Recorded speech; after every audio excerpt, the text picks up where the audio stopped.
This is the Territory of Art. I'm Eric Bogosian. In this episode, we present composer Ingram Marshall's three Penitential visions for radio.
The executive producer for the Territory of Art is Julie Lazar. Senior producer, Steve Rath, Murray Street Enterprise. Production manager, Steve Profit. Mastering engineer and technical consultant, Chris Solom. Series theme music by Bob Telson. Production facilities provided by 52nd Street and KUSC, Los Angeles. Funds for the Territory of Art were provided by the Polaroid Corporation on the occasion of its 50th anniversary, the Rockefeller Foundation, the American Public Radio Program Fund, with the assistance of the Andrew W. Mellon Foundation, and the National Endowment for the Arts. The Territory of Art is a production of MoCA, the Museum of Contemporary Art, Los Angeles, which is solely responsible for its content. For cassette copies of the program or additional information, write MoCA Radio, 250 South Grand Avenue, Los Angeles, California, 90012.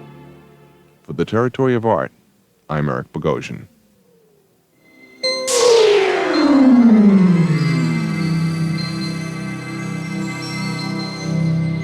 This is the American Public Radio Network. This is the Territory of Art.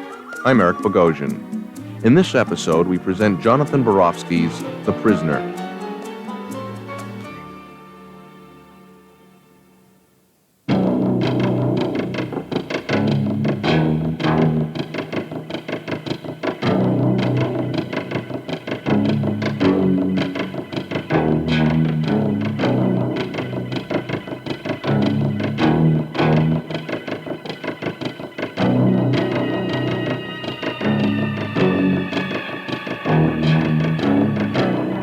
In the mornings when I wake up, it's kind of like a guy getting ready to go out and play a very important game, the Super Bowl.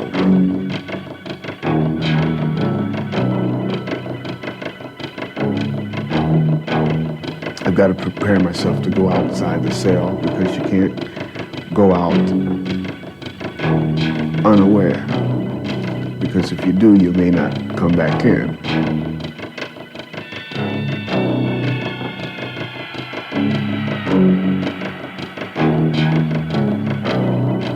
Just being able to make it through the day itself is the big thing.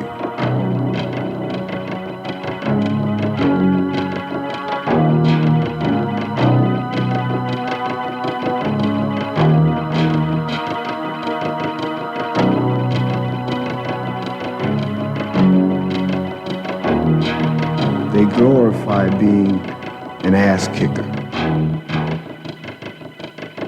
They glorify being able to walk up to a guy and jab a piece of steel at him, and not feel anything. Glorify.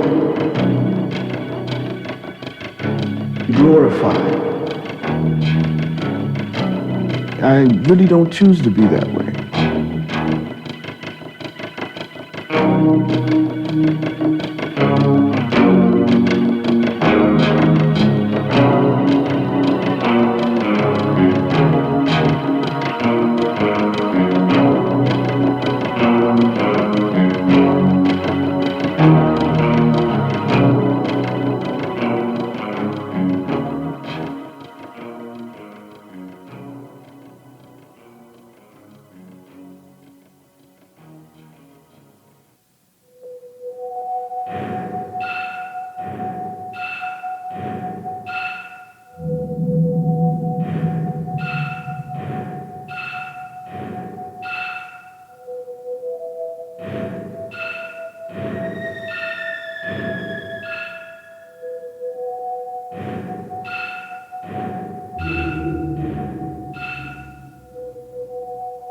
I dreamed I was being followed. I stepped down into a hole in the ground and started to work my way down into the earth. I realized that if I was going to make it, I would need some help.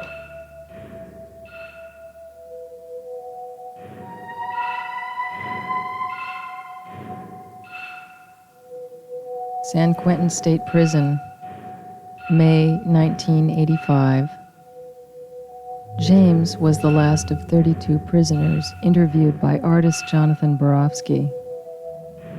He was asked questions about his life, his childhood and dreams, his hopes and aspirations, and finally, what went wrong.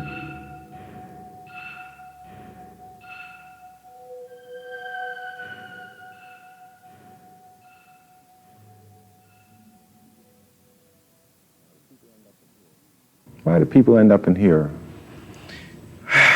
I think there's probably as many reasons as there are people. No one reason. Right. And then there's some similarities. I think there's essentially a feeling that you don't fit.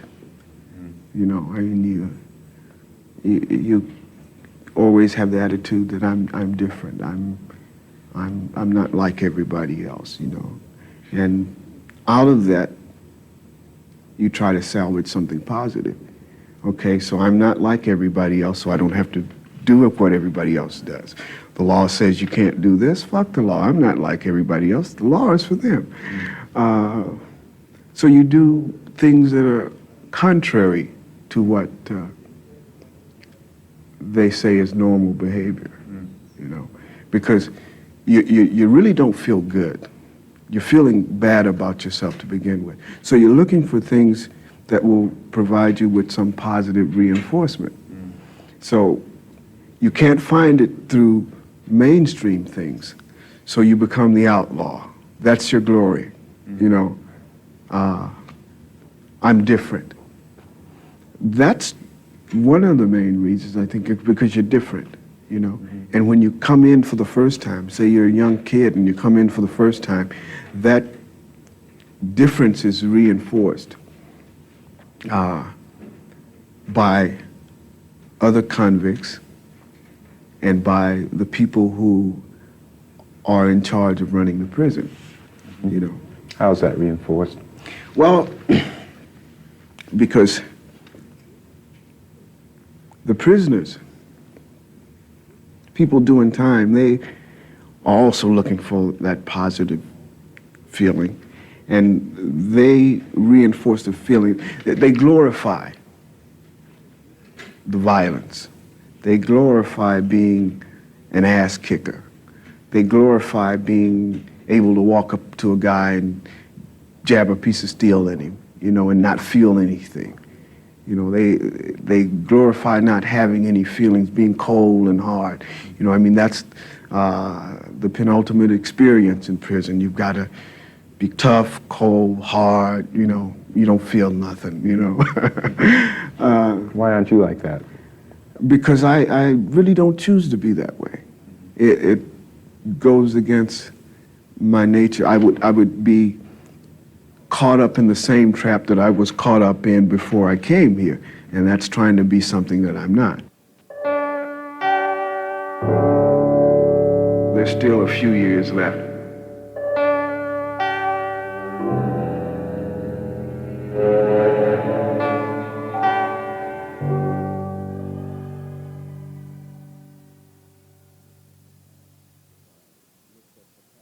If I looked at the past mistakes or what was behind, and then compounded that by looking at what lies ahead, I think the two combined would probably be more than I could deal with. You said if you think about what lies ahead, you'd be depressed. And Yeah. I'm about to ask you about what lies ahead. I Okay. hate to depress you. But, See, what lies ahead essentially is uncertainty, okay? Because I don't know what's going to happen. I could leave here tomorrow, okay? I could be here for the next 20 years. Is that the maximum you have now in your sentence? No, I could be here from now on. You have life pending at the moment? Yes. Life without parole? Oh, no, there's a possibility, but here we're talking, I'm, 34, very close to 35. We're talking about, say I get out in 20 years, I'm 55 years old, and 55 years old isn't the end of the world. You know, there's still a few years left. But if you've spent the previous 20 in prison, particularly in a setting like this, where there's nothing productive, there's no incentive, there's no motivation, everything positive that you get, you have to dredge up from within yourself you know. If you've spent the previous 20 years in an environment like that, it's difficult to go out there and function. You know, I think it's difficult to even have the desire to go out there. Would you be scared to do it? You'd be afraid you'd fail now? Well, it really isn't a matter of failure. I think it's more a feeling of what's the use. You know, I mean, you're out of it. You know, I mean, you're out of touch with what's going on out there, you know. I mean, how are you going to function out there? You know, what can you do? What can you contribute? You know, how can you support yourself? You know, you have no family, you have no friends, you know, because most of your families died by now. Your friends left you when you went into jail, you know, and so what are you going to do? I mean, you don't collect Social Security. You work here, but you don't collect Social Security. Any pay that you get is, the most that you can do that is buy the essentials. You know, I mean, soap, toothpaste, cigarettes if you smoke, coffee, things like that.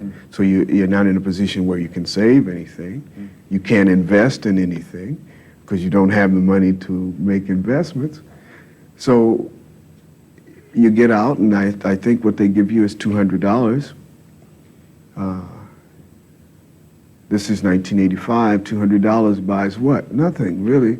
You know, you don't have a place to stay. You have no clothes. Buys you 4 nights in a motel, maybe. In a rundown motel, you know, and you can't eat now. You know, you got 4 nights, but you can't eat.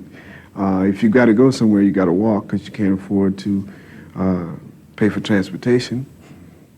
What are you going to do about a job? You're 55 years old, you know. I mean, shit, what have you done the last 20 years? Oh, I was in prison.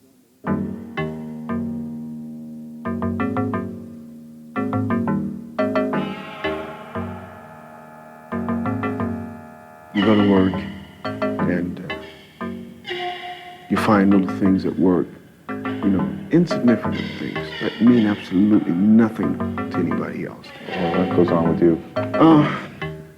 Well, I work as a clerk in the education office, and I do a lot of typing, and I have a chance to work with the computer, and the computer, I think, is probably the thing that I look forward to most of all, if I look forward to anything, because it's like a challenge to me. You know, I mean, it's complicated and it's simple, and you have to wade through all of these little things to get it to do what you want it to do. And if you don't do things exactly right, then it doesn't do anything, you know, and that's kind of challenging to me, to go in and write a program and run it and have it do what I want it to do. That's a sense of accomplishment. I've done something, you know, because I'm looking for positive things here. I'm looking for something that I can feel good about having done. You know, I may type a letter, no misspelled words, everything looks absolutely fantastic. No big deal. I mean, it's only a letter. Come on, you know. But you've got to find little things like that to feel good about.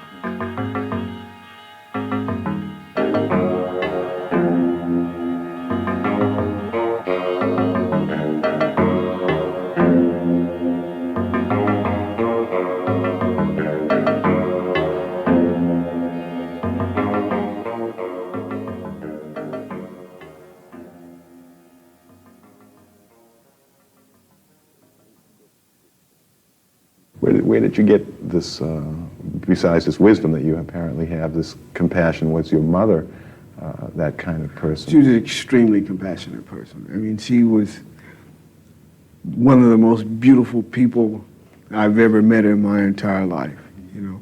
And I'm glad that she was my mother. You know, I think that was probably the one positive aspect of my childhood is the fact that she was my mother. When my father was going through his trips about, you should get out and play, and you should look how skinny you are, look how little, all your brothers are big and strong, and she would kind of let me know that, hey, it's all right to not be big and have a whole lot of muscles. The world needs some soft and sensitive people too. So your mother is where today? My mother died almost 20 years ago. How old were you then? 17. And was that no doubt a difficult moment? Well, I think that was probably an experience that just totally devastated me. I felt that I had contributed to her death in the sense that around 15, I started becoming involved in things that really hurt her. I think that she was just so hurt because of the things that I had gotten involved in, the people I'd started hanging out with, that it was just breaking her heart, and it left me with a deep sense of guilt. And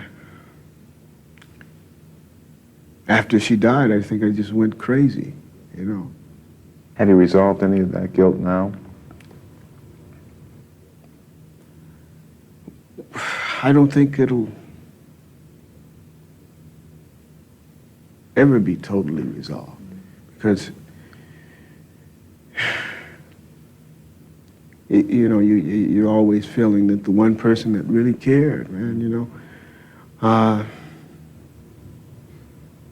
If you could imagine me to be your mother for a moment, what would you tell me?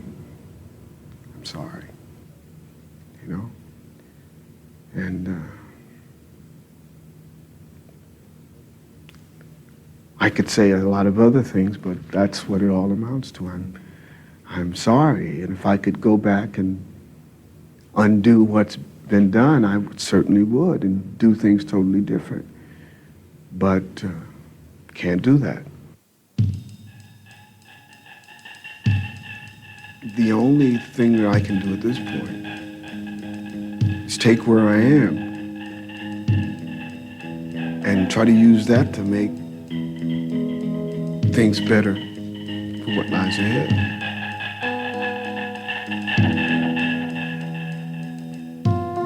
Most of this that I'm saying to you wasn't necessarily things that I understood 5 years ago. These things have happened over the years, Being in here. Right. How do they happen? You think about them? You talk to somebody about them? Well, I don't like this. I don't like being here. I don't feel that I should be here. And I'm looking for ways not to ever come back here again, And so I have to think about things that led to coming here. I've got to go back and from the very first memory and sort of retrace the steps and see the wrong turns, see the wrong decisions, see the wrong feelings, wrong attitudes. Because if I don't do that, there's no way that I can straighten them out.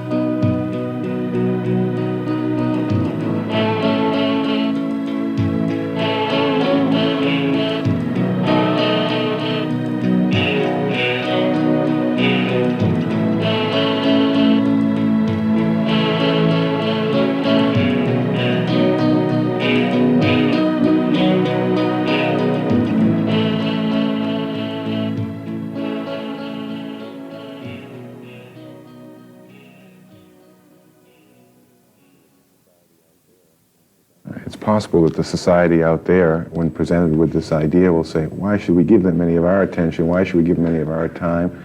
Or caring, they committed crimes and killed or robbed, and just leave them behind bars and let them stick it out back there. How would you react to that? First of all, I think that's a very dumb attitude. I think that's an extremely dumb attitude, as well as being selfish. And it probably adds to the problem because people feel that way. See, because even at 55, I'm going to be back out there, you know. And if I'm out there in a totally negative situation with absolutely nothing to lose because there's nothing for me to gain, can you imagine the frame of mind? I mean, I really, the frame of mind is such that I really don't give a damn, you know? I mean, I don't give a damn if I just blow your brains out. So what? I'll go back to prison. Good. Then I don't have to worry about anything anymore. I've got 3 meals. You got it. See, what happens here is society doesn't realize, those outside the wall, and most of those who run the place here, what they don't realize is that you've got to pay for me one way or the other. You see, if you don't help me while I'm in, and I come out with a negative attitude, you've got to pay to put me back in, and you've got to support me while I'm in. You know, I've read some figures somewhere. I think this was for 1980, where it cost something like somewhere between $17,000 and $25,000 a year to keep a guy in here. And you're bitching about doing something to help me stay out. You know, I mean, it's your money, you know? I mean, you pay taxes, I don't. I just reap the benefits, you know?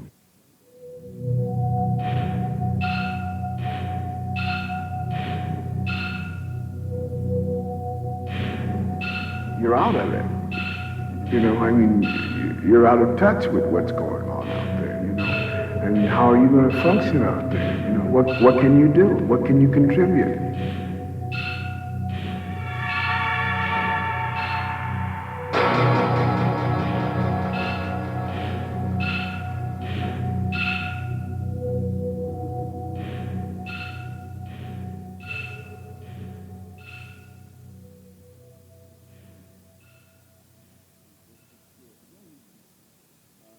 That's this kid. Well, he's not a kid.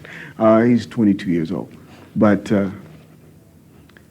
when I met him, I mean, he was like, wow, and I mean, just, I mean, he's the kind of guy you just want to kill, you know? I mean, you just want to kill him, you know? At any rate, he became my cellie, you know? And we started to talk. And he would tell me certain things. And he wouldn't hear them from anybody else. In other words, what he told me stayed with me.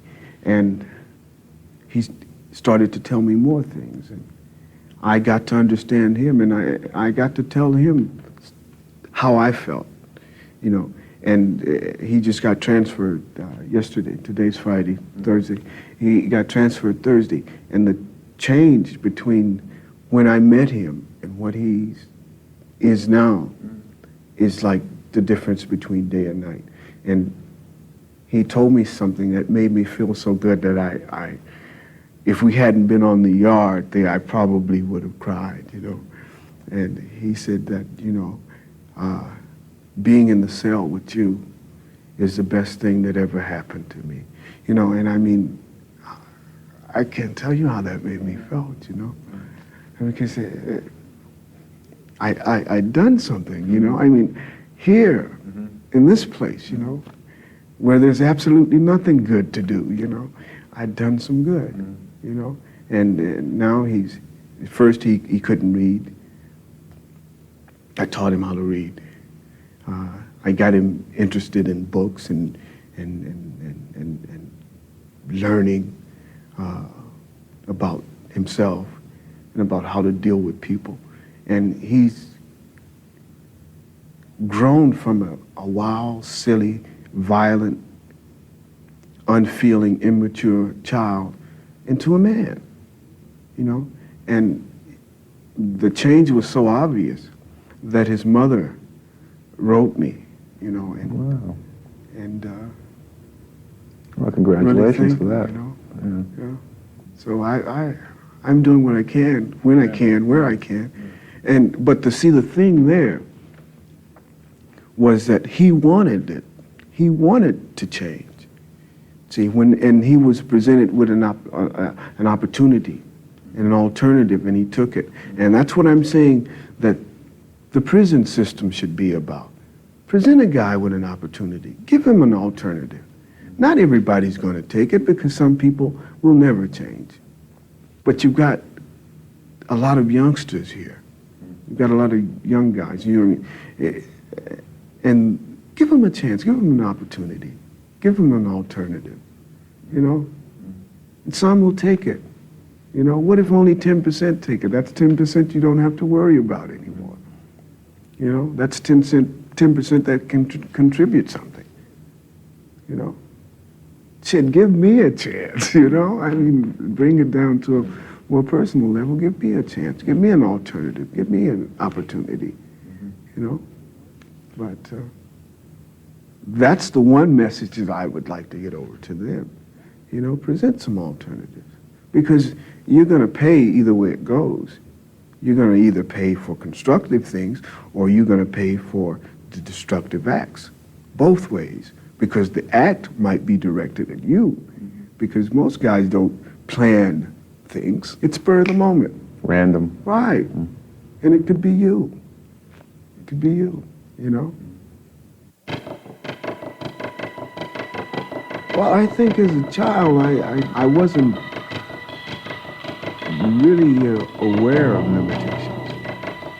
It was as I began to grow that I realized that that was a fantasy rather than the reality.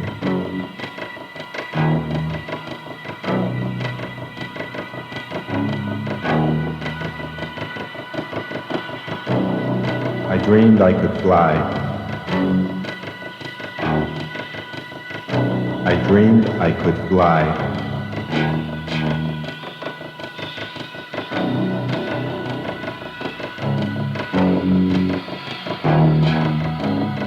Oakland, California, July 1986. After 5 years in state prison and a year in limbo in the county jail, James has finally received a court date for his retrial. What lies ahead is uncertainty.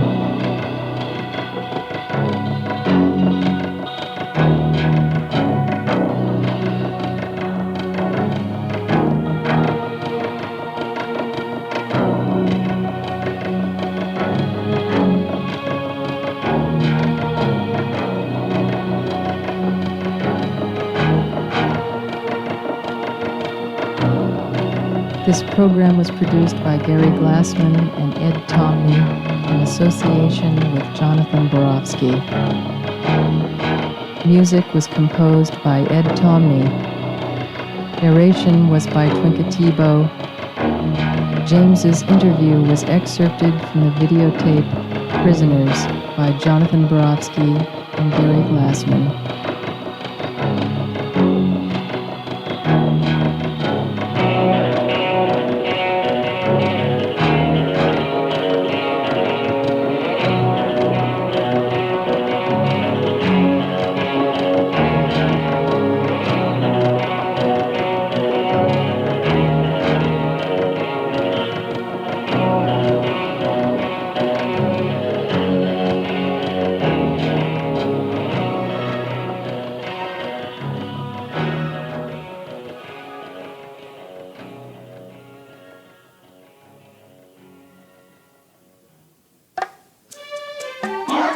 The executive producer for the Territory of Art is Julie Lazar. Senior producer, Steve Rath, Murray Street Enterprise. Production manager, Steve Profit. Mastering engineer and technical consultant, Chris Solom. Series theme music by Bob Telson. Production facilities provided by 52nd Street and KUSC, Los Angeles. Funds for the Territory of Art were provided by the Polaroid Corporation on the occasion of its 50th anniversary, the Rockefeller Foundation, the American Public Radio Program Fund with the assistance of the Andrew W. Mellon Foundation, and the National Endowment for the Arts. The Territory of Art is a production of MoCA, the Museum of Contemporary Art, Los Angeles, which is solely responsible for its content. For cassette copies of the program or additional information, write MoCA Radio, 250 South Grand Avenue, Los Angeles, California, 90012. For the Territory of Art, I'm Eric Bogosian.